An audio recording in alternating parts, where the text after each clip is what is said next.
So a couple of years ago, I went to a brain spotting intensive just for therapists.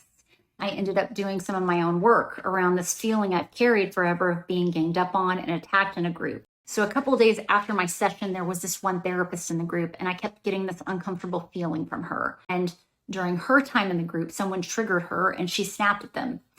And I felt annoyed and unsafe. And then when it came time to process what happened in her session, everybody started piling on the person she had snapped at. That person had gotten on their phone for a few seconds, which, by the way, other people had been doing all week. Nobody said anything then. I'm watching someone get ganged up on. I see the power imbalance. And I said something because I thought it was unfair. And when I did, like clockwork, everyone turned toward me.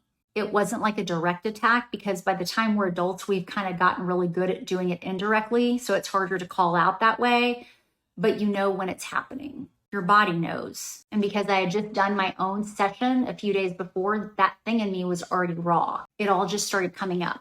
Eventually, someone asked if I was okay. And I said, I don't feel safe here. And I stood up and walked out. So the leader, he came after me. He said he thought it would be a good idea for me to come back the next day so everyone could have a chance to repair. That's how I would close the loop for myself. But that night I had so much reservation about going back. And normally I would have just overridden that. I would have listened to the authority figure, done what was expected of me. But something had shifted because the very thing this guy had been training all week, what trauma repair actually is, he wasn't applying it to me in that moment.